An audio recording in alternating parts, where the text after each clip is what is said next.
ఓం నమో వెంకటేశాయ. లక్ష్మీవిలాసం జగతాం నివాసం లంకా వినాశం భువన ప్రకాశం భూదేవవాసం శరదిందుహాసం శ్రీరామచంద్రం సతతం నమామి. శుభలక్షణ లక్షిత శరీరము కలిగినవాడు, సమస్తము తన ఆవాస స్థానముగా పొందినవాడు, లంకను దహింపజేసి రావణాదులను సంహరించి ప్రపంచానికి శాంతి అనే ప్రకాశాన్ని అందించినవాడు, జ్ఞానజనులకు ఆశ్రయుడు, మందహాసముఖముతో లోకాన్ని ఆనందింపజేసేవాడు శ్రీరామచంద్రుడు. తదభిన్న వెంకటేశ్వర స్వామి వారి దివ్యానుగ్రహ విశేషం చేత తిరుమల తిరుపతి దేవస్థానం వారు నిర్వహించే అనేక ధార్మిక కార్యక్రమాల్లో భాగంగా మనం ప్రతిరోజు కూడా అయోధ్యాకాండ ప్రవచన కార్యక్రమాన్ని నిర్వహించుకుంటున్నాము. ఇవాళ ఈ కార్యక్రమాన్ని మనం ఆతడే సకలము అనే ఒక గానపూర్వకంగా ప్రారంభించుకుందాం. ఈ గానాన్ని ఆలపించడానికి అన్నమాచార్య ప్రాజెక్టు కళాకారులు శ్రీమాన్ పొన్నా రాజేష్ కుమార్ గారు వారి బృందంతో సహా సిద్ధంగా ఉన్నారు. ఈ గాన కార్యక్రమం తదుపరి మనం ప్రవచన కార్యక్రమాన్ని నిర్వహించుకుందాం. ఓం నమో వెంకటేశాయ.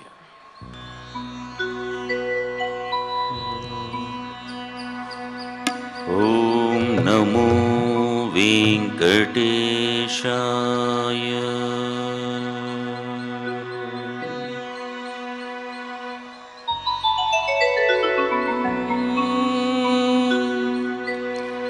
ఆతడే సకలము అని భావింపుచు నీతితో నడవగ నిలుకడ ఏది. ఆతడే సకలము అని భావింపుచు నీతితో నడువగ నిలుకడ ఏది. ఆతడే సకలము అని భావింపుచు నీతితో నడవగ నిలుకడ ఏది.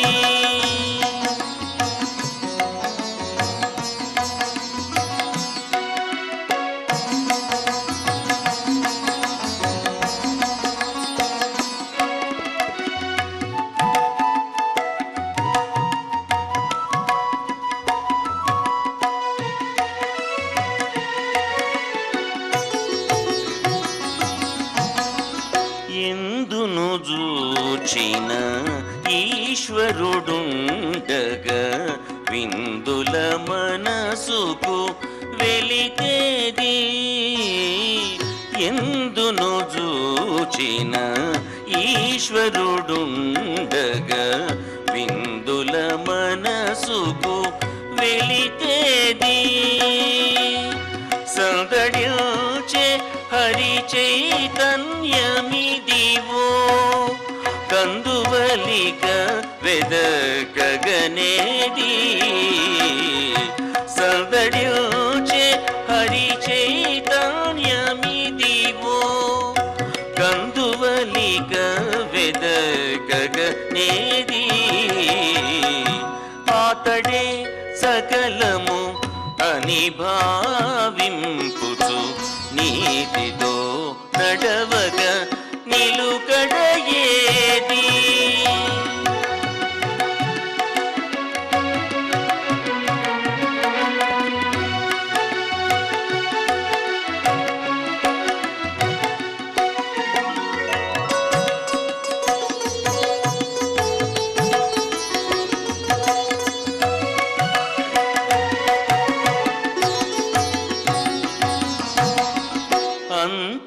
అంతరాత్ముడై హరి పొడ చూపగ పంతపు కర్మపు భయమేది.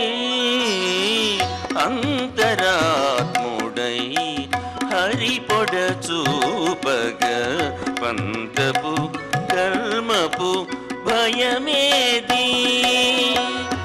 సంతతమాతడే స్వతంత్రుడిదివో కొంత కొంత మరి కోరెడిదేది. సంతతమాతడే స్వతంత్రుడిదివో కొంత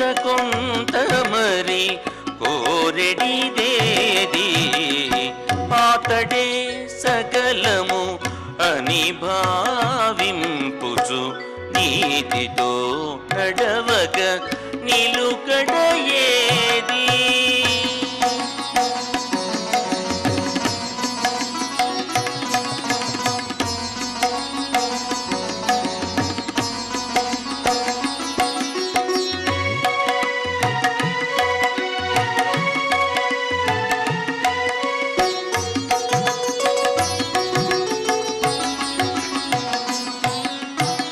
శ్రీ వెంకటపతి జీవుని నేలగా ఈవల సందేహమికనేది? శ్రీ వెంకటపతి జీవుని నేలగా ఈవల సందేహమికనేది? భావం బీతడు ప్రపంచమీతడు, భావం బీతడు ప్రపంచమీతడు, వేవేలుగా మరి వెదకిడిదేది? భావం బీతడు ప్రపంచమీతడు, వేవేలుగా మరి వెదకిడిదేది? అతడే సకలము అని భావింపుచు నీతితో నడవక నిలుకడ ఏది? అతడే సకలము అని భావింపుచు నీతితో నడవక నిలుకడ ఏది? హరి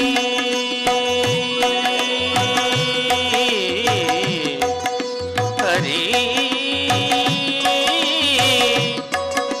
హరి.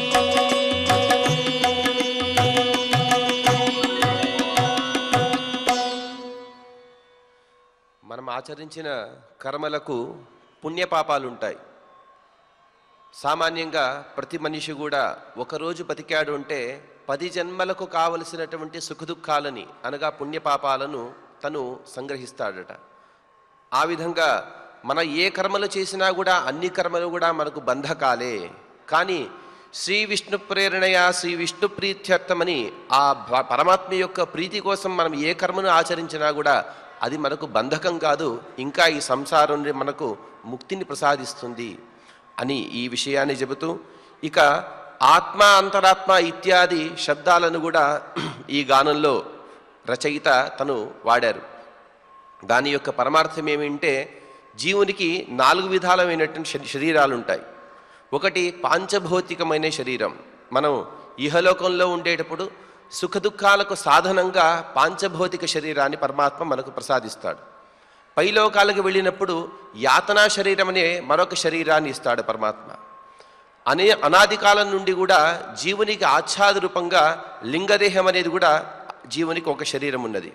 ఇక చివరికి లింగదేహం తొలగిపోయిన తర్వాత ఉండేటువంటి శరీరం స్వరూపభూతమైనటువంటి శరీరం, అదే ప్రకాశమయంగా ఉంటుంది అని కూడా అంటూ ఉంటారు. ఈ విధంగా 4 శరీరాలకు కూడా పరమాత్మ ఆ జీవునికి ఇస్తూ, ఆత్మ, అంతరాత్మ, పరమాత్మ, జ్ఞానాత్మ అనే ఒక 4 రూపాలతో జీవునికి 4 విధాలైనటువంటి శరీరాలను కూడా పరమాత్మ ఇస్తాడు అనే విషయాలను కూడా తెలిపే ఈ గానాన్ని మనం చక్కగా గానం చేసుకున్నాం.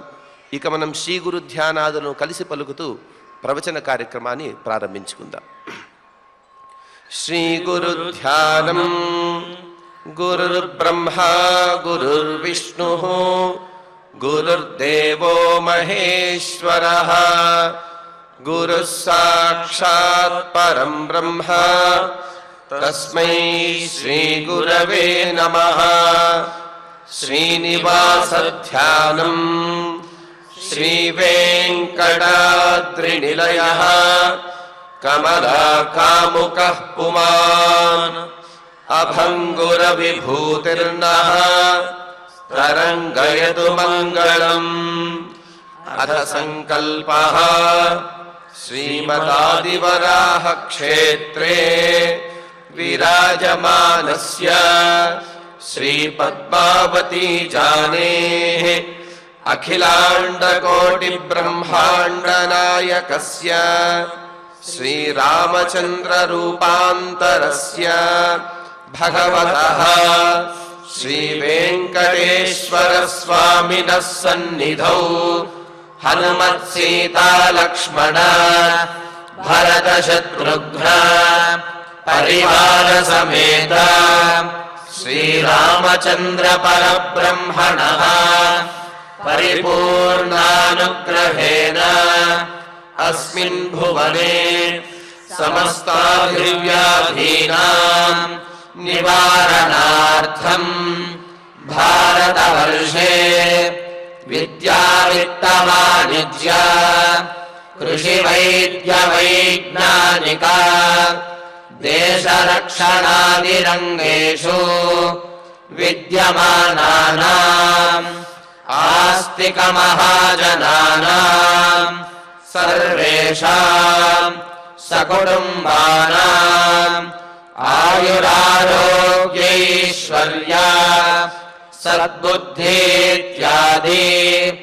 सर्वशुभफलप्राप्त्यर्थं धर्माचरणद्वारा श्रीरामराज्यस्य पुनर्व्यवस्थापनार्थम् उद्योगार्थिनां समुचितोद्योगप्राप्त्यर्थं दम्पतीनाम् अनुकूलदाम्पत्यसिद्ध्यर्थं सन्तानस्य पितृवाक्यपरिपालनानुकूल बुद्धिप्रचोदनार्थं सकलकार्यसिद्ध्यर्थं गोसंरक्षणार्थं च श्रीमद्वाल्मीकिरामायणे अयोध्याकाण्डे यथाशक्ति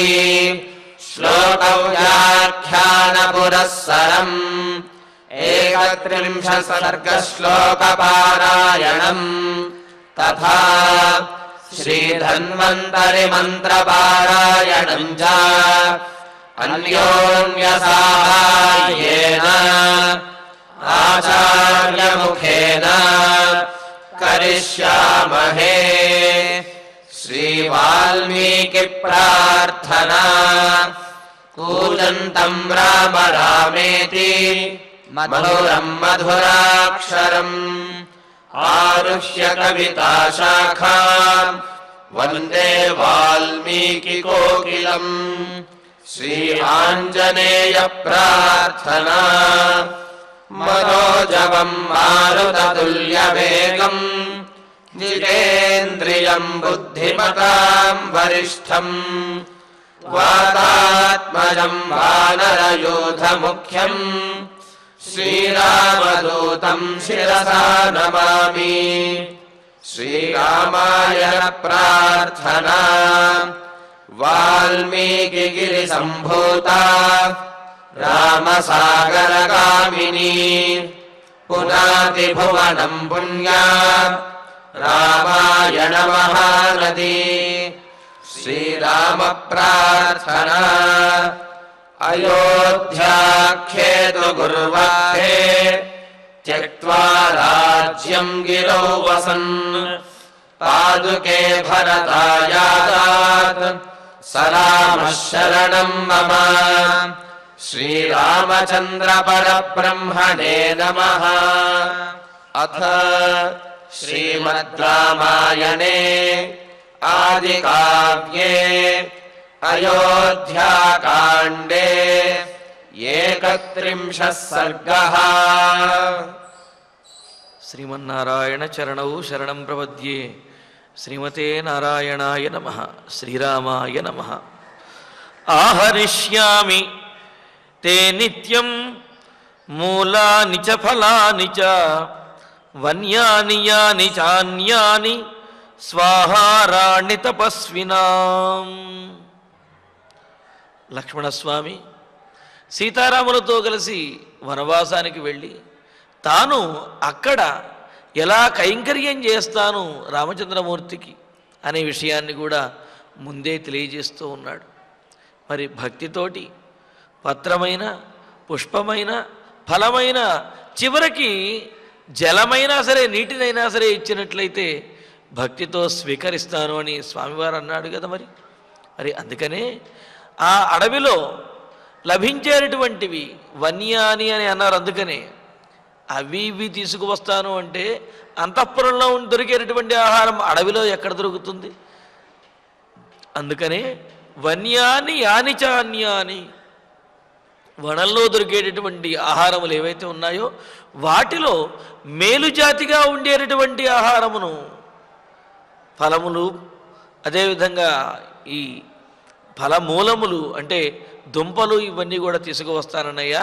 వీటితో పాటుగా తేనె మొదలైనటువన్నీ కూడా ఏవైతే అక్కడ లభిస్తాయో వాటన్నింటినీ తీసుకుని వచ్చి మిమ్మల్ని సేవిస్తాను అని చెప్పి అన్నారు.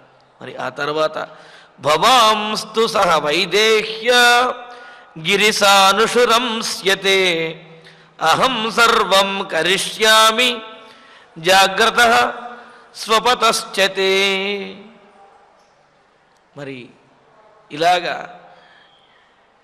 ఒక కాలంలో అని కాకుండా, అంటే పగటిపూటనో మధ్యాహ్నమునో లేకపోతే సాయంకాలంలోనో ఉదయమునో ఇటువంటి భేదమేమీ కూడా లేకుండా సర్వదేశ సర్వకాల సర్వావస్థల యందు కూడా మిమ్ములను సేవించడానికి నేను సిద్ధంగా ఉంటాను అని చెబుతూ భగవంతునికి భక్తునికి ఉన్నటువంటి శేషిభావ సంబంధం, శేషభావ సంబంధం ఏదైతే ఉందో, అంటే భగవంతుడు శేషి, భక్తుడు శేషుడు అని చెప్పి అంటారు.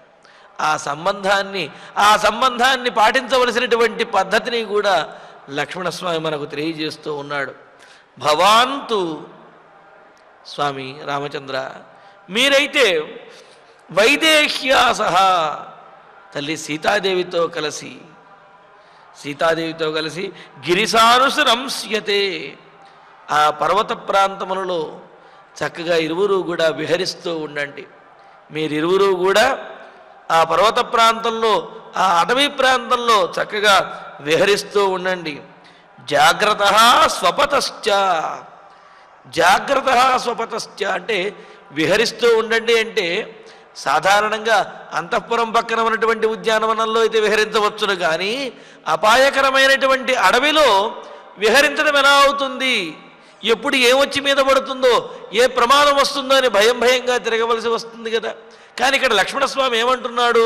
సీతారాములు ఇరువురిని కూడా అడవిలో మీరు విహరించండి అన్నారు.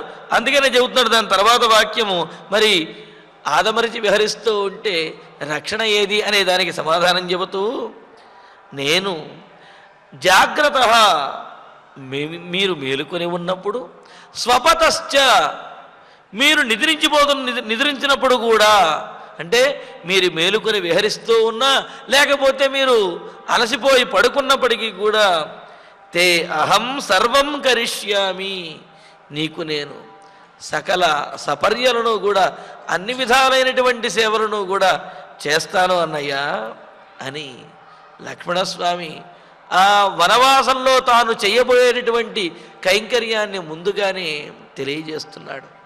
పైగా నాకు వీలు కుదిరినప్పుడనో లేకపోతే పగటిపూట అంతా కూడా నేను కాపలా కాస్తాను, రాత్రి నువ్వు కాపలాగాయనో, లేకపోతే రాత్రి నేను ఉంటాను, పగల నువ్వు ఇలా మేలుకుని ఉంటాను, ఇలా ఏమీ చెప్పటం లేదు. మీరు సీతారాములతో గురించి చెబుతున్నాడు అనమాట. అన్నయ్య, మీరు చక్కగా సీతాదేవితో కలిసి ఆ అడవిలో విహరిస్తూ ఉండండి. నేను మీరు పడుకొని ఉన్నా, మీరు మేలుకొని ఉన్నప్పటికీ కూడా అహర్నిశలు మిమ్మల్ని సేవిస్తూ, మిమ్మల్ని రక్షిస్తూ, మీకు కావలసినటువంటి సౌకర్యములన్నీ కూడా సమకూర్చుతూ మిమ్మల్ని సేవిస్తాను అని చెప్పి అంటున్నాడు. ఇక్కడ జాగ్రత్త స్వపతశ్చతే అని చెప్పటం ద్వారా భగవంతుని కైంకర్యం చేయడానికి ఒక సమయం అంటూ ప్రత్యేకంగా నిర్ణయించబడలేదు. ఏ సమయమైనా సరే భగవంతుణ్ణి సేవించడానికి సిద్ధంగానే ఉండాలి.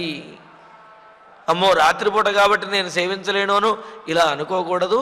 భగవంతుణ్ణి సేవించడానికి ఏ సమయమైనా సరే భక్తుడు సిద్ధంగానే ఉండాలి అని చెప్పి అంటున్నారు, అనే విషయం తెలియజేస్తున్నారు. అలాగే సర్వం కరిష్యామి అని చెప్పడం ద్వారా భగవంతునికి చేసే కైంకర్యములలో, సేవలలో ఏ సేవ చెయ్యటానికైనా సరే ఇది తక్కువ సేవ, ఇది ఎక్కువ సేవ, ఇది చేస్తే ఎక్కువ పేరు వస్తుంది, ఇది చేస్తే ఎక్కువ పుణ్యం వస్తుంది అనేటువంటి భేదములేవీ లేదు. భగవంతునికి చేసే కైంకర్యములు ప్రతి కైంకర్యము కూడా పుణ్యప్రదమైనదే. ప్రతి కైంకర్యమును కూడా మనస్ఫూర్తిగా శ్రద్ధగా చెయ్యాలి తప్ప నాకైతే చిన్న పని ఇచ్చారు, వాళ్ళు పెద్ద పని చేస్తున్నారు, లేకపోతే వాళ్ళు తేలికైన పని తీసుకున్నారు, నాకు కష్టమైనటువంటి పని అప్పచెప్పారు అనేటువంటి భేదములేమీ కూడా ఉండకూడదు అనే విషయాన్ని కూడా లక్ష్మణస్వామి సర్వం కరిష్యామి అనే మాట ద్వారా తెలియజేస్తున్నారన్నమాట. మరి దీని ద్వారా భవాంతు వైదేహ్యాసహ అన్నారు. మీరు వైదేహితో పాటు సీతాదేవితో పాటు విహరించండి, నేను మిమ్మల్ని సేవిస్తాను అని చెప్పిన ఈ శ్లోకం ద్వారా ద్వయమంత్రంలోని శ్రీమన్నారాయణ చరణౌ శరణం ప్రపద్యే శ్రీమతే నారాయణాయ నమః అనే ఈ ద్వయమంత్రంలోని ద్వితీయ భాగమైన శ్రీమతే నారాయణాయ నమః అనే వాక్యము ఇక్కడ దాని యొక్క అర్థము ఈ శ్లోకం ద్వారా తెలుస్తున్నది. అంటే లక్ష్మీదేవితో కూడినటువంటి నారాయణుణ్ణి ఆశ్రయించాలి, సేవించాలి అనే ఏ విషయమైతే చెప్పారో ఆ విషయాన్నే ఇక్కడ లక్ష్మణస్వామి తెలియజేస్తూ ఉన్నాడు. అలాగా సర్వం కరిష్యామి, ఇంతకుముందు మనం చెప్పుకున్నట్లుగా సర్వం సర్వదా ఎల్లప్పుడూ కూడా, సర్వం అన్ని ప్రదేశముల యందు కూడా, అన్ని రకాలుగా కూడా నేను మీకు తోడుగా ఉంటాను, మిమ్మల్ని సేవిస్తాను అని చెప్పి ఈ విధంగా లక్ష్మణస్వామి తాను వనవాసానికి రావడానికి పూర్తిగా మనస్ఫూర్తిగా నిస్సంకోచంగా నిర్ణయించుకున్నాను అని, వనవాసంలో తాను వచ్చి చేయదలుచుకున్నటువంటి ఆ కర్తవ్యాన్ని కూడా నిర్ణయించుకున్నాను అని ఆ కర్తవ్యాన్ని కూడా రామచంద్రమూర్తికి తెలియజేశాడు. మరి ఈ శ్లోకం ద్వారా లక్ష్మీదేవితో కూడినటువంటి సర్వశేషి అయినటువంటి, అంటే అందరికీ కూడా అధిపతి అయినటువంటి నారాయణుణ్ణి, శ్రీమన్నారాయణుణ్ణి సర్వదేశ సర్వకాల సర్వావస్థల యందు కూడా ఆశ్రయించి సేవించి అనుగ్రహాన్ని పొందాలి అనే విషయాన్ని మనకు పెద్దలు చక్కగా తెలియజేస్తున్నారు. మరి ఇలాగా ఇక్కడ లక్ష్మణస్వామి తన నిర్ణయాన్ని ఇంత నిశ్చయంగా ఇంత స్పష్టంగా తెలియజేసేటప్పటికీ రామచంద్రమూర్తి చూడండి, రామస్వనేన వాక్యేన సుప్రీత ప్రత్యువాచతం వ్రజాపృచ్ఛస్వ సౌమిత్రే సర్వమేవ సుహృజ్జనం. రామచంద్రమూర్తికి అమితమైనటువంటి ఆనందం కలిగింది. సహజంగా అన్నదమ్ములు సుఖములలో ఉన్నప్పుడు, సంపదలలో ఉన్నప్పుడు కలిసి ఉండవచ్చును, కానీ కష్టములు వచ్చినప్పుడు కొంత భేదములు వచ్చే అవకాశం ఉన్నది. కష్టములు వచ్చినప్పుడు తనకొచ్చినటువంటి కష్టాన్ని తన తమ్ముడికి కూడా ఎందుకు ఆపాదించడము? ఇప్పటి వరకు కలిసి ఉన్నప్పటికీ, తనకు ప్రాణప్రదమైనటువంటి వాడు అయినప్పటికీ కూడా తనతో పాటు అడవికి తీసుకువెళ్ళి తమ్ముణ్ణి ఎందుకు కష్టపెట్టడము అని చెప్పి రాముడు అనుకున్నాడు. మరి లక్ష్మణస్వామి ఇప్పటి వరకు కలిసి ఉన్నప్పుడు కష్టములో కూడా అన్నగారితోటే కలిసి ఉండాలి తప్ప సుఖంలో మాత్రం అన్నగారితో కలిసి ఉండి ఆయన యొక్క వాత్సల్యాన్ని పొంది ఆయనతో తిరిగి కష్టం వచ్చినప్పుడు మాత్రం విడిచిపెట్టేస్తే అది తమ్ముడి యొక్క లక్షణం కాదు అనుకున్నాడు లక్ష్మణస్వామి. మరి ఆ భ్రాతృ ప్రేమ ఇరువురి మధ్య ఉన్నటువంటి పరస్పరము ఉన్నటువంటి ఆ అభిమానం ఏదైతే ఉందో అది అందరికీ కూడా ఆదర్శప్రాయమైంది.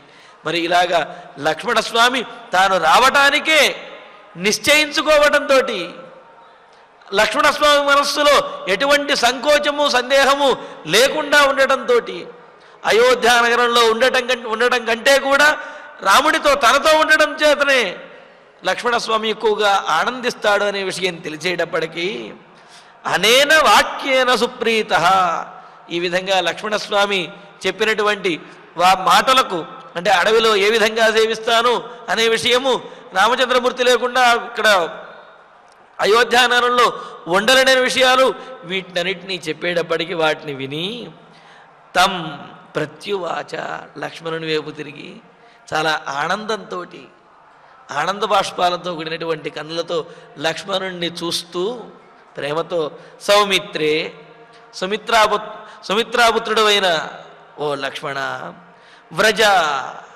నువ్వు బయలుదేరినాయన వెళ్ళి మరి వెళ్ళంటే ఎక్కడికి వెళ్ళమంటున్నాడు అంటే మరి కొంతమంది అనుమతి తీసుకోవలసిన బాధ్యత లక్ష్మణస్వామికి కూడా ఉంది కదా. అందుకనే వ్రజ నువ్వు వెళ్ళు సర్వం ఏవ సమస్తమైనటువంటి సుహృజ్జనం నీ ఆత్మీయులు స్నేహితులు ఎవరైతే ఉన్నారో నువ్వు ఎవరి వద్దనైతే అనుమతి తీసుకోవాలో ఎవరికైతే నువ్వు చెప్పి బయలుదేరాలో వనవాసానికి బయలుదేరాలో వాళ్ళందరినీ కూడా ఆపృచ్ఛస్వ అడిగిరా, వాళ్ళ యొక్క అనుమతిని తీసుకునిరా అని చెప్పి అన్నాడు. మరి ఈ శ్లోకం ద్వారా ఏం తెలుస్తున్నది? రామచంద్రమూర్తి లక్ష్మణస్వామిని కూడా వనవాసానికి తీసుకువెళ్ళడానికి ఒప్పుకున్నాడు అనే విషయం దీని ద్వారా తెలుస్తున్నది. అయితే ఏమని చెప్పాడు?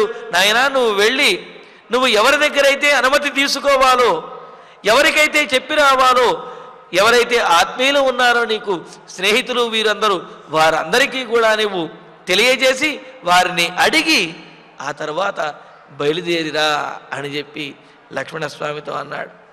అని మరో మాట కూడా చెప్పాడు.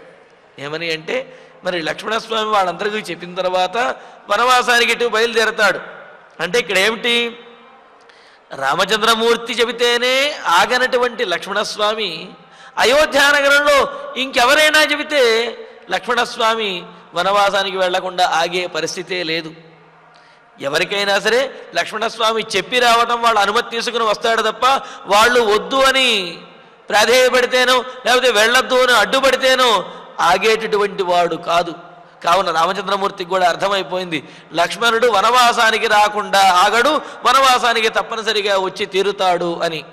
అందుకనే వారికి చెప్పి రావటం అనేది మర్యాద. కావున మరి ఆత్మీయులైనటువంటి ఆ లక్ష్మణస్వామి ఎవరి దగ్గర అనుమతి తీసుకోవాలో వారికి చెప్పి రావయ్యా అని లక్ష్మణస్వామితో చెప్పి మరో మాట కూడా చెప్పాడు. ఏమని అంటే ఆ వచ్చేటప్పుడు ఏచరాజ్ఞో దదౌ దివ్యే మహాత్మా వరుణ స్వయం జనకస్య మహాయజ్ఞే ధనుషి రౌద్రదర్శనే.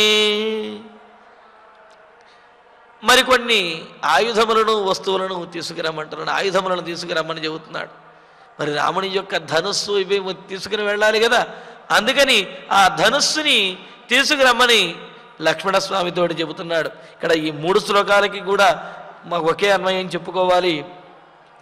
ఏచరాజ్ఞో దదౌ దివ్యే మహాత్మా వరుణస్వయం జనకస్య మహాయజ్ఞే ధనుషి రౌద్రదర్శనే. ఈ విషయం బాలకాండలో తెలియజేయవలసినటువంటి విషయం, చెప్పవలసిన విషయం. కానీ ఇప్పుడు సందర్భం వచ్చింది కావున రామచంద్రమూర్తి ఇప్పుడు తెలియజేస్తూ ఉన్నాడు. విశ్వామిత్రునితో కలిసి రామలక్ష్మణులు ఆ మిథిలానగరంలో జనక మహారాజు చేస్తున్నటువంటి యజ్ఞానికి వెళ్ళినప్పుడు అక్కడ ధనస్సుని ఎక్కుపెట్టడము, సీతాదేవితోటి వివాహం జరగటము అవన్నీ జరిగాయి కదా. మరి ఆ సందర్భంలో ఆ యజ్ఞవాటిక దగ్గరకు విశ్వామిత్రునితో కలిసి రామలక్ష్మణులు ఇరువురు కూడా మరి వెళ్ళారు కదా. విశ్వామిత్రుని యొక్క యాగ సంరక్షణ చేసి ఆ విశ్వామిత్రుని యొక్క సిద్ధాశ్రమం దగ్గర నుంచి బయలుదేరి మిథిలానగరంలో ఆ జనక మహారాజు యొక్క యజ్ఞవాటికి దగ్గరకు రామలక్ష్మణులు వచ్చారు కదా. మరి ఆ యజ్ఞం పూర్తయ్యే వరకు వారు ఉన్నారు కదా. అక్కడ ఆ యజ్ఞంలో వరుణదేవుడు ఆ యజ్ఞగుండం నుండి ఆవిర్భవించి వరుణదేవుడు ఆయన రామలక్ష్మణులు ఇరువురికి కూడా 2 ధనుస్సులను అదేవిధంగా అక్షయ తూణీరములను వాటిని ఇచ్చాడు. ఆ విశేషాన్ని ఇక్కడ తెలియజేస్తున్నాడు. ఏచ లక్ష్మణ ఏచ జనకస్య రాజ్ఞ మహాయజ్ఞే, జనక మహారాజు గారి యొక్క మహాయజ్ఞంలో గొప్పదైనటువంటి యజ్ఞంలో మహాత్మా వరుణ గొప్పవాడైనటువంటి, అంటే ఏది ఆచరించాలో అది తెలిసినటువంటి వాడు మహాత్ముడు అని అంటారు. ఉచితమైనటువంటి దాన్ని భవిష్యత్తును కూడా దృష్టిలో పెట్టుకుని ఆచరించే వారిని, అటువంటి నిర్ణయాలు తీసుకునే వారినే మహాత్ములు అంటారన్నమాట. అందుకని ఇక్కడ మహాత్ముడైనటువంటి వరుణ, వరుణుడు స్వయంగా తనంతట తానుగానే దివ్యే రౌద్రదర్శనే ధనుషి, దివ్యమైనటువంటి అంటే దేవతలు దేవతలు మాత్రమే వినియోగించడానికి యోగ్యమైనటువంటివి అని అర్థం అన్నమాట. అలాగా దేవతా సంబంధమైనటువంటివి రౌద్రదర్శనే, ఆ ధనుస్సుని చూస్తేనే భయం పుట్టేట్టుగా ఉన్నదనమాట.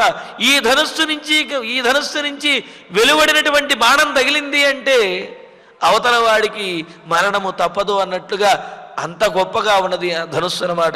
అందుకనే రౌద్ర దర్శనే, చూడటానికే చాలా భయంకరంగా ఉన్నటువంటి ధనుషి, 2 ధనుస్సులను వరుణుడు ఇచ్చాడు. ఎందుకని ఇచ్చాడు వరుణుడు? మహాత్మా వరుణ అని సంబోధించాడు. వరుణదేవుడికి తెలుసు రామచంద్రమూర్తి ఎవరు అనేది, రామచంద్రమూర్తి ఎందుకని ఈ భూలోకంలో అవతరించాడనే విషయము వరుణదేవుడికి తెలుసు. కావుననే వరుణదేవుడు ఆ రామచంద్రమూర్తికి ధనుస్సులను అనుగ్రహించాడు, ధనుస్సులను ఇచ్చాడు. ఎందుకని రాముడు భవిష్యత్తులో వనవాసానికి వెళ్ళబోతాడు. అక్కడ ఖరదూషణాది అనేక రాక్షసులను, రావణ కుంభకర్ణాది అనేక గొప్ప పెద్ద రాక్షసులను వాళ్ళందరినీ కూడా వధించవలసి ఉన్నది. కావున మరి అటువంటి వారితో యుద్ధం చేయడానికి సామాన్యమైనటువంటి ధనుస్సులు చాలవు. అందుకని వరుణదేవుడు భవిష్యత్తును దృష్టిలో పెట్టుకుని ఆ రామలక్ష్మణులు ఇరువురు కూడా విశ్వామిత్రునితో కూడి మిథిలా నగరానికి జనక మహారాజు చేస్తున్నటువంటి యజ్ఞానికి వచ్చినప్పుడే ఆ యజ్ఞంలోనే వరుణదేవుడు 2 ధనుస్సులను అనుగ్రహించాడు. 2 ధనుస్సులను రామచంద్రమూర్తికి ఇచ్చారు. అందుకనే దివ్యే రౌద్రదర్శనే ధనుషి 2 ధనుస్సులను. తర్వాత అభేద్య కవచే దివ్యే తూణీచాక్షయ సాయకే ఆదిత్య విమలౌ చోభౌ ఖడ్గా హేమ పరిష్కృతౌ. ఇంకా ఏమేమి ఇచ్చాడో చెబుతున్నాడు. దివ్యములైనటువంటి అభేద్య కవచే, అభేద్యములైనటువంటి కవచములు అంటే శరీరానికి ధరించేటటువంటివి, ఆ శత్రువు ప్రయోగించేటటువంటి బాణములు ఇవన్నీ శరీరంలో గుచ్చుకోకుండా ఆ శరీరానికి ధరించేటటువంటివి ఆ కవచములు ఏవైతే ఉన్నాయో ఆ కవచాలు కూడా 2 కవచములను ఇచ్చాట. అవి ఎటువంటివి? అభేద్యమైనవి. ఎటువంటి ఆ బాణము తగిలినప్పటికీ కూడా, ఆయుధం తగిలిన అవి ఛేదింపబడవు. అటువంటి అభేద్యమైనటువంటి భేదింప శక్యంగా అయినటువంటి కవచములు. అలాగే అక్షయ సాయకౌ, అక్షయ బాణ తుణీరములు, వీటిని కూడా అంటే అక్షయమైనటువంటి బాణములతో నిండినటువంటి తూణి అంబుల పొదులు. అంటే ఆ అంబుల పొదిలోంచి ఎన్ని బాణములు తీస్తున్నా, ఎన్ని ప్రయోగించినా సరే ఆ అంబుల పొదిలో మాత్రం ఇంకా బాణములు వస్తూనే ఉంటాయి.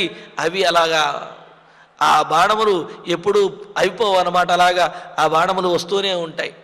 అలాగా అటువంటి అక్షయ సాయకవు, అక్షయమైనటువంటి క్షయము కానటువంటి బాణములతో కూడిన తూణీచ 2 అంబుల పొదులను హేమ పరిష్కృతవు, బంగారము చేత అలంకరించబడిన, బంగారము చేత నిర్మించబడినటువంటివైన, ఆదిత్య విమలౌ సూర్యునిలాగా ప్రకాశిస్తున్నటువంటివైన, ఉభౌ ఖడ్గౌ దదౌ 2 ఖడ్గములను కూడా దదౌ ఇచ్చాడు కదా.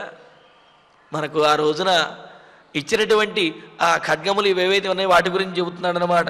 ఆదిత్యములు అంటే సూర్యునిలాగా ప్రకాశించేవి, పదునైనటువంటివి, బంగారము చేత అలంకరించబడినటువంటివి అయిన 2 ఖడ్గములను కూడా ఇచ్చాడు ఆ వరుణదేవుడు. వాటిని అలాగే సత్కృత్య నిహితం సర్వం ఏతదాచార్య సద్మని సత్వమాయుధమాదాయ క్షిప్రమావ్రజ లక్ష్మణ. మరి ఆ ఇచ్చినవన్నీ కూడా ఎక్కడికి పోయాయి? ఇప్పటి వరకు వాటి యొక్క ప్రస్తావనే చేయలేదే అని మనకు అనిపిస్తుంది. అందుకనే దానికి సమాధానం కూడా చెబుతున్నాడు. మరి ఆ విధంగా జనక మహారాజు తాను చేస్తున్నటువంటి యజ్ఞవాటికి దగ్గరకు ఈ రామలక్ష్మణులు ఇరువురు కూడా విశ్వామిత్రుడితో పాటు వచ్చాడు.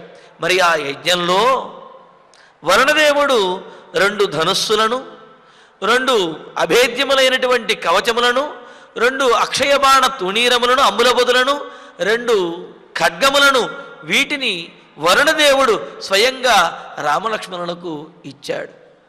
ఇస్తే వాటిని అయోధ్య నగరానికి వచ్చిన తర్వాత అవి చాలా పూజనీయమైనవి, దేవతా సంబంధమైనవి, దివ్యమైనవి. కావున వాటిని ఎక్కడ పడితే అక్కడ వినియోగించకూడదు, వాటిని రోజు కూడా పూజించాలి. అందుకని ఆ ఆయుధ సంపత్తిని ఎక్కడ పెట్టారు అంటే సత్కృత్య ఆ ధనుస్సులను, అదేవిధంగా ఆ వరుణదేవుడిచ్చినటువంటి ఖడ్గములు, అభేద్యమైన కవచములు, అక్షయబాణ తుణీరములు, వీటినన్నిటినీ కూడా సత్కృత్య సత్కరించి పూజనీయంగా ఉంచి ఆచార్యస్య గృహే వశిష్ఠ మహర్షి యొక్క గృహంలో, వారి యొక్క ఇంటిలో నిహితం పూజ చేయటం కోసం, ప్రతిరోజు కూడా పూజించడం కోసం వశిష్ఠ మహర్షి యొక్క గృహంలో ఉంచారు. తదేతత్సర్వం, అందువలన ఆ వశిష్ఠ మహర్షి యొక్క గృహంలో మనకు వరుణదేవుడు ఇచ్చినటువంటి ఆ ఆయుధములన్నీ కూడా ధనస్సులు, అక్షయబాణ తునీరములు, ఖడ్గములు ఇవన్నీ ఉన్నాయి. కావున వీటిని ఏతత్ సర్వం ఆదాయ, ఈ ధనుస్సు మొదలైన వాటిని, వీటన్నింటినీ కూడా ఆయుధములను తీసుకువచ్చి సహాత్వం, నీవు ఎవరికైతే చెప్పి రావాలో, ఎవరి యొక్క అనుమతి అయితే తీసుకోవాలో వారందరికీ నీవు చెప్పినటువంటి వాడివై, వారి అనుమతి తీసుకున్నటువంటి వాడివై, త్వం నీవు క్షిప్రం ఆవ్రజ, వెంటనే ఇక్కడికి వచ్చేసేయి, మనం బయలుదేరదాము అని చెప్పి లక్ష్మణస్వామితోటి రామచంద్రమూర్తి అంటున్నాడంటే తీసుకు వెళ్ళడానికి సిద్ధమయ్యాడు. ఇక ఆయుధములను తీసుకుని వెళ్ళాలి. కావున ఆ ఆయుధములు వశిష్ఠ మహర్షి యొక్క గృహములో చక్కగా పూజార్థమై అక్కడ ఉంచడం జరిగింది. కావున వాటిని తీసుకుని నీవు ఎవరికైతే తెలియజేయాలో నీ వన ప్రయాణం గురించి వారికి తెలియజేసి నీవు వెంటనే వచ్చేయి లక్ష్మణ, మనం బయలుదేరదాము అని చెప్పి రామచంద్రమూర్తి లక్ష్మణస్వామికి అనుజ్ఞ ఇచ్చాడు. లక్ష్మణుడు కూడా ఎంతో ఆనందించాడు. ఎంత ఆనందించాడు అంటే అప్పటి వరకు ఒప్పుకుంటాడో ఒప్పుకోడో, ఒప్పుకోకపోయినా సరే ఎలాగైనా రావాల్సిందే, ఒప్పించి వెళ్ళవలసిందే అని భావిస్తున్నాడు. కానీ రాముడు కూడా లక్ష్మణుడిని విడిచి ఉండలేను అనే భావనతోటి లక్ష్మణుడి యొక్క నిశ్చయాన్ని సూచినటువంటి వాడై ఇలా ఒప్పుకొని ఆ బాణములు తీసుకురమ్మని అన్నాడు కదా. అందులోనూ లక్ష్మణస్వామికి ధనుస్సుని ధరించడము అంటే చాలా మిక్కిలి మక్కువ. అందుకని చాలా ఆనందించాడనమాట.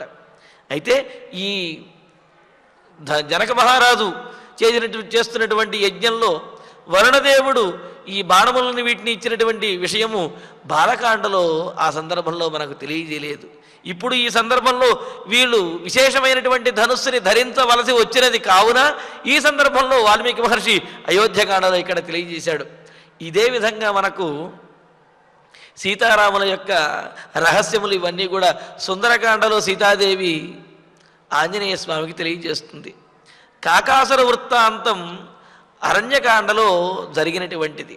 కానీ అరణ్యకాండలో కాకాసుర వృత్తాంతం అనేది అరణ్యకాండలో ఎక్కడా కూడా లేదు. మరి అరణ్యంలో జరిగినటువంటి విషయం ఎలా తెలిసింది అంటే అది సుందరకాండలో సీతాదేవి హనుమంతుల వారితో చెబుతుంది. ఇదిగో ఈ రహస్యమైనటువంటి విషయం హనుమాన్ నేను మీకు తెలియజేస్తున్నాను, నీవు నా స్వామి రామచంద్రునికి తెలియజేయి, తద్వారా నేను సీతాదేవిని అనే విషయం కూడా తెలుస్తుంది అని చెప్పి ఆమె రహస్యమైనటువంటి అరణ్యంలో జరిగినటువంటి విషయాన్ని, ఆ కాకాసుర వృత్తాంతాన్ని ఆంజనేయ స్వామికి తెలియజేస్తుంది. అంటే ఏమిటి? అరణ్యకాండలో చెప్పవలసినటువంటి విషయాన్ని సుందరకాండలో మనకు తెలియజేశారన్నమాట. అక్కడ మణిరత్నమిదం దత్తం వైదేహ్య శ్వశురైనమే వధూకాలే తథాబద్ధం అధికం మూర్ధిని శోభతే అని చెప్పి, అలాగే ఆంజనేయ స్వామి వారికి ఒకానొక మణిని కూడా సీతాదేవి ఇస్తుంది. ఆ మణిని తీసుకుని ఆంజనేయ స్వామి రామచంద్రమూర్తి దగ్గరికి వచ్చిన తర్వాత, సుందరకాండ చివరిలో వచ్చిన తర్వాత అది చూచినటువంటి రాముడు ఈ విధంగా అంటాడు, ఇదిగో ఈ మణి వివాహ సమయంలో జనక మహారాజు ఇచ్చినటువంటి మణి ఇది, ఆమె యొక్క శిరస్సున చాలా గొప్పగా అందంగా ఉంటుంది అని చెప్పి ఆ మణిని చూచి రామచంద్రమూర్తి ఆనంద బాష్పములతోటి ఒకంత బాధ ఒకంత ఆనందంతో ఉంటాడనమాట. మరి ఆ మణి ఇచ్చినటువంటి విషయం కూడా మనకు బాలకాండల వివాహ సమయంలో తెలియజేయలేదు, సుందరకాండలో తెలియజేశాడు. అలాగే కాకాసుర వృత్తాంతం ఏదైతే ఉందో అది అరణ్యకాండలో తెలియజేయలేదు, అది సుందరకాండలో తెలియజేశాడు. అంటే ఆయా సందర్భం వచ్చినప్పుడు ఆయా విషయములను, పూర్వం జరిగినటువంటి విషయములను ఇలా ఉట్టంకించి చెప్పడం అనేది కవుల యొక్క లక్షణం అన్నమాట. అలాగే ఇక్కడ కూడా జనక మహారాజు చేసినటువంటి యజ్ఞ సందర్భంలో విశ్వామిత్రునితో కలిసి రామలక్ష్మణులు ఆ యజ్ఞానికి వెళ్ళినటువంటి సందర్భంలో వరుణదేవుడు ఇచ్చినటువంటి ఆ ధనుస్సుల గురించి, ఆ ఖడ్గము మొదలైనటువంటి వాటి గురించి రామచంద్రమూర్తి ఇప్పుడు తెలియజేస్తూ, లక్ష్మణ అవన్నీ కూడా వశిష్ఠ మహర్షి యొక్క ఆయన యొక్క గృహంలో ఉన్నాయి, పూజార్థమై ఇక్కడ ఉంచబడ్డాయి, వాటిని తీసుకుని నీవు అందరికీ తెలియజేసి బయలుదేరిరా అని చెప్పి అన్నాడు.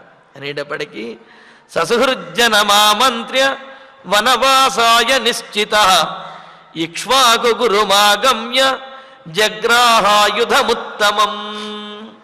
సహా ఇంకా లక్ష్మణస్వామి వనవాసాయ నిశ్చిత, వనవాసానికి వెళ్ళడానికే పరిపూర్ణంగా నిశ్చయించుకున్నటువంటి వాడై ఆమంత్ర్య సుహృజ్జనం ఆమంత్ర్య తన స్నేహితులందరికీ కూడా తెలియజేసినటువంటి వాడై ఇక్ష్వాకు వంశ గురువైనటువంటి వశిష్ఠుల వారి దగ్గరికి వెళ్ళి ఆ ఆయుధ సంపత్తినన్నింటినీ కూడా గ్రహించి తీసుకున్నాడు. తీసుకుని ఇంకా రామచంద్రమూర్తి దగ్గరికి బయలుదేరుతూ ఉన్నాడనమాట, రాబోతూ ఉన్నాడు. మరి ఇందులో ఉన్నటువంటి విశేషాలను తరువాతి ప్రవచనంలో తెలుసుకుందాము. ఇక ఇప్పుడు ఆచార్యుల వారి ద్వారా శ్లోకములను పారాయణ చేసుకుందాము. మరి ఈనాటి నుండి కూడా శ్రీనివాస మంగాపురం కళ్యాణ వెంకటేశ్వర స్వామి వారి యొక్క బ్రహ్మోత్సవ విశేషాలను మరికొద్దిసేపట్లో మనందరము కూడా వీక్షించవలసి ఉన్నది. కావున కొంత ముందుగానే మనం ఈనాటి ప్రవచన కార్యక్రమాన్ని పూర్తి చేసుకుంటున్నాము. ఇక ఇప్పుడు ఆచార్యుల వారి ద్వారా శ్లోకాలను పారాయణ చేసుకుందాము. ఆహరిష్యామి తే నిత్యం ఆహరిష్యామి తే నిత్యం మూలాని చ ఫలాని చ మూలాని చ ఫలాని చ వన్యాని యాని చాన్యాని వన్యాని యాని చాన్యాని స్వాహారాణి తపస్వినాం స్వాహారాణి తపస్వినాం భవాంస్తు సహ వైదేహ్యా భవాంస్తు సహ వైదేహ్యా గిరిసానుషురంస్యతే గిరిసానుషురంస్యతే అహం సర్వం కరిష్యామి అహం సర్వం కరిష్యామి జాగ్రత్త స్వపతశ్చ తే జాగ్రత్త స్వపతశ్చ తే రామస్త్వనేన వాక్యేన రామస్త్వనేన వాక్యేన సుప్రీతః ప్రత్యువాచతం సుప్రీతః ప్రత్యువాచతం వ్రజాపృచ్ఛస్వ సౌమిత్రే వ్రజాపృచ్ఛస్వ సౌమిత్రే సర్వమేవ సుహృజ్జనం సర్వమేవ సుహృజ్జనం ఏ చ రాజ్ఞో దదౌ దివ్యే ఏ రాజ్ఞో దదౌ దివ్యే మహాత్మా వరుణ స్వయం మహాత్మా వరుణ స్వయం జనకస్య మహాయజ్ఞే జనకస్య మహాయజ్ఞే ధనుషీ రౌద్రదర్శనే ధనుషీ రౌద్రదర్శనే అభేద్యే కవచే దివ్యే అభేద్యే కవచే దివ్యే తూణీ చాక్షయ సాయకౌ తూణీ చాక్షయ సాయకౌ ఆదిత్య విమలౌ చోభౌ ఆదిత్య విమలౌ చోభౌ ఖడ్గౌ హేమ పరిష్కృతౌ ఖడ్గౌ హేమ పరిష్కృతౌ సత్కృత్య నిహితం సర్వం సత్కృత్య నిహితం సర్వం ఏతదాచార్య సద్మని ఏతదాచార్య సత్మని సత్వమాయుధమాదాయ సర్వమాయుధమాదాయ క్షిప్రమావ్రజ లక్ష్మణ క్షిప్రమావ్రజలక్ష్మణ ససుహృజ్జనమామంత్ర్య సహృజ్జనమామంత్ర్య వనవాసాయ నిశ్చితః వనవాసాయ నిశ్చితః ఇక్ష్వాకు గురుమాగమ్య ఇక్ష్వాకు గురుమాగమ్య జగ్రాహాయుధముత్తమం జగ్రాహాయుధముత్తమం ఇత్యార్షే ఇత్యార్షే శ్రీమద్ రామాయణే శ్రీమద్ రామాయణే ఆదికావ్యే ఆదికావ్యే అయోధ్యాకాండే అయోధ్యాకాండే ఏకత్రింశः సర్గే ఏకత్రింశः సర్గే సప్తశ్లోకాః సప్తశ్లోకాః. ఇక మనం ఫలశ్రుతి నుండి ఆరంభించి మంగళ పద్యం వరకు కలిసి పలుకుతూ ఈ కార్యక్రమాన్ని పూర్తి చేసుకుందాం. ఫలశ్రుతి ఆయుష్యమారోగ్యకరం యశస్యం సౌభ్రాతృకం బుద్ధికరం సుఖం చ श्रोतव्यमेतन्नियमेन सद्भिः आख्यानमोजस्करमृद्धिकामैः श्रीरामचन्द्रपरब्रह्मणे नमः। अथ धन्वन्तरिध्यानम् अच्युतानन्द गोविन्द विष्णो नारायणामृता रोगान् मे नाशया शेषान् आशु धन्वन्तरे हरे। आरोग्यं दीर्घमायुष्यं बलं तेजो धियं श्रियं स्वभक्तेभ्यो गृह्णन्तं वन्दे धन्वन्तरिं हरिं। धन्वन्तरेरिमं श्लोकं भक्त्या नित्यं पठन्ति ये अनारोग्यं न तेषां स्यात् सुखं जीवन्ति ते चिरम्। ॐ नमो भगवते वासुदेवाय। धन्वन्तरये अमृतकलशहस्ताय वज्रजलौकहस्ताय सर्वामय विनाशनाय त्रैलोक्यनाथाय महाविष्णवे स्वाहा। ॐ वासुदेवाय विद्महे सुधाहस्ताय धीमहि तन्नो धन्वन्तरिः प्रचोदयात्। अथ नवग्रह प्रार्थना।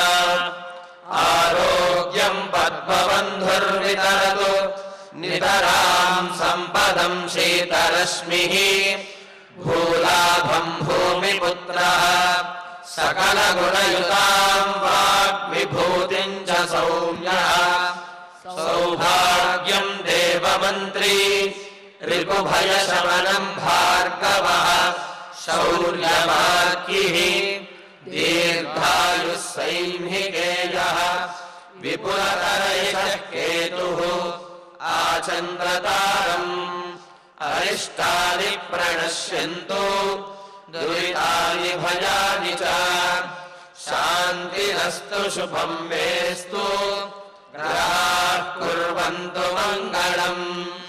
अथ क्षमा प्रार्थना। यदक्षरबलभ्रष्टं मात्राहीनं च यद्भवेत् तत्सर्वं क्षम्यतां देव नारायण नमोऽस्तु ते। अथ भगवत्समर्पणम्। कायेन वाचा मनसेन्द्रियैर्वा बुद्ध्यात्मना वा प्रकृते स्वभावात् करोमि यद्यत् सकलं परस्मै नारायणायेति समर्पयामि। अथ मङ्गलम् श्रियः कान्ताय कल्याणनिधये निधयेऽर्थिनाम् श्रीवेङ्कटनिवासाय श्रीनिवासाय मङ्गलम्।